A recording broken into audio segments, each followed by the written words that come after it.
10월 10일 증권사 데일리 헤드라인입니다. 한국투자증권 구글 신고가의 시사점, KB금융 미국 3분기 실적 시즌 프리뷰, 대신증권 실적 시즌과 원달러 환율, 동양증권 단기 저점 형성 위치의 시사점. 신영증권입니다. 셀앤바이사이드 동반 관심 전략, 삼성증권 지금 증시는 유동성 종목 장세, 토러스 투자증권 3분기 어닝 시즌 수익성을 주목하라, 하나대투증권 미국 고용 숫자 뒤에 가려진 것들.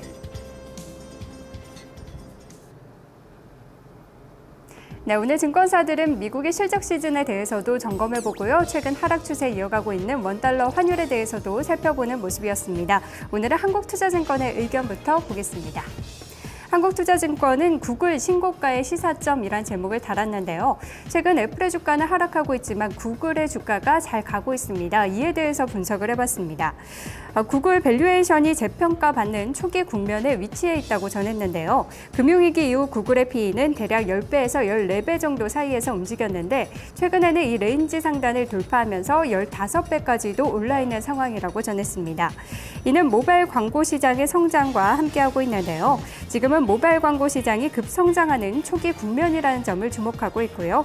또 앞으로도 모바일 광고 시장의 급성장은 계속해서 이어질 것으로 예상하고 있습니다. 2011년 15억 달러에서 2014년에는 66억 달러로 급증할 것으로 예상이 되고 있는데요. 이 구글은 모바일 광고 시장의 절반 가까이 차지하고 있는 과점적 기업으로 최대 수혜를 입을 것으로 분석하고 있습니다. 아울러서 국내 포털 기업들 또한 주목해볼 필요가 있다고 전했습니다. 이 모바일 광고 시장의 성장 수혜를 국내 기업들 또한 향유할 수 있을 것으로 예상하고 있습니다. 다음으로 KB금융의 의견 보도록 하겠습니다. 알코아를 중심으로 시작이 됐죠. 미국의 3분기 실적 시즌 프리뷰를 해보고 있습니다. 일단 미국의 3분기 실적 부진한 모습을 예상하고 있는데요. 블룸버그 컨센서스에 의하면 S&P 500 기업들은 전년 대비 0.5%의 순이익 감소를 기록할 것으로 봤습니다. EPS 전망치는 7월 말 이후 안정적으로 하락세가 마무리됐지만 EPS가 상향 조정된 것이 굉장히 적었다고 하는데요. 이렇게 하향 조정은 마무리지만 반등에 대한 기대감이 부족하다는 것을 문제점으로 지적하고 있습니다. EPS가 상향 조정된 것은 10주 중 3주에 불과하며 이익 수정 비율이 기준선을 돌파하지 못하면서 모멘텀 또한 부진한 상황이라고 분석했습니다. 하지만 IT의 실적 레벨 방어를 좀 기대하고 있는데요. 전반적으로 좀 부진하지만 그래도 IT는 기저효과가 나타날 것으로 예상하고 있습니다.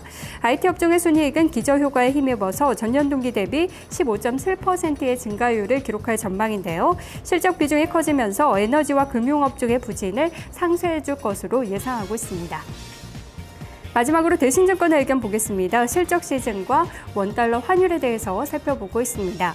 환율 추가 하락 시 시장에는 부정적 시너지 효과가 좀 더 커질 것으로 예상하고 있는데요. 지난 2주 동안 실적 전망치가 하향 조정되는 리포트의 숫자가 점차 증가하고 있습니다. 이 원달러 환율이 그동안 지지선이던 1,100원 선에 다가가고 있어서 시장의 우려감 또한 커지고 있다고 봤습니다. 이 1,100원 이하로 하락할 시에는 외국인 매도가 나올 가능성도 있다고 봤는데요. 1,100원 선에 하회할 경우 외국인 순매도로 전환되거나 또 기업 이익 감소에 대한 우려감이 시장에 커질 수 있다고 봤습니다. 국내 수출 기업들의 향후 실적 또한 우려가 되고 있는데요. 실제로 1,100원에서 1,150원 사이에 있을 때 외국인의 순매수가 가장 활발히 나타났었습니다. 반면에는 1,100원 이탈 시에 매도로 전환한 경우가 많았기 때문에 이번에도 조금 조심해야 될 필요가 있다는 점 이야기하고 있습니다. 지금까지 증권사 데일리 살펴봤습니다.